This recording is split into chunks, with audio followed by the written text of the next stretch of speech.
review on the Vax 6131. It's like a multi-purpose vacuum cleaner, as well as got a wet option for shampooing.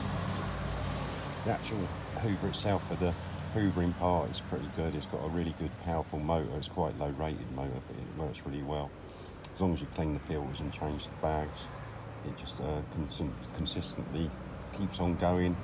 I'm a mobile valeter, so I use it day in and day out, so it's not an industrial machine, but it does work like one on that point of view. Now, regarding the wet part of it for the shampooing seats, this is what it comes with, but they don't last me very long. In the summertime, about 2 weeks. In the winter time, where it's cold and the plastic gets a bit brittle, this normally lasts about a week. It tends to break, sort of will crack around this bit, and the shampooing part, although there's an on and off switch on the machine, you have to sort of use this slidey bit, this bit here, to turn it on and off, and then it doesn't sort of really spray. It tends to sort of drip sort of here and there, so it's difficult to use that way. So what I've actually done is been onto eBay. Obviously the manufacturer's not going to recommend you do this, but because these bits break so often, I've converted mine to one of these. This actual fishtail head, I think it was £15 on eBay, and then I just modified it with an adapter to fit.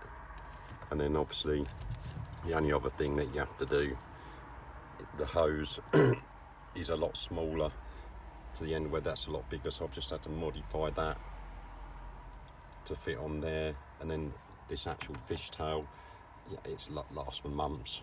It sprays a little bit better, although the pump could be a bit stronger, but then it's not designed for this fishtail. But if you're a mobile valeter and you're just starting out and you're on a bit of a budget, and you the actual Vax machine, I think, was £129. This fishtail was like 15-16 quid. I think the little adapter was a couple of quid, and it's a definite improvement. You know, it could be better. I've actually upgraded to a shampoo machine now that's just specific for shampooing car seats. I'll show you some of the suction on it. I'll just turn it on. Might be a bit noisy.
The other thing that I like about this Hoover actually is this sort of bendy part. I've had another Hoover, a pneumatic one, where it was straight, and it might sound a bit crazy, but it used to hurt your wrist a little bit trying to sort of use it straight, so it's quite handy that it's at a bit of an angle rather than having to sort of put your wrist straight all the time. Now, regarding the swapping it over from the dry vac to the wet vac, is pretty simple. It's just a matter of taking the motor head off, take the bag out, take the filter out, put in a container, fill it with water, and then you just connect up the hose just here, and then there's the sprayer on and off just there. But overall, you know, they're quite good for the Hoover part, but the pumps on them don't last that long. I think probably about 6 months. and then they tend to get weak, and I'll just have to replace the machine. But it pays off for itself so quick. They're quite good.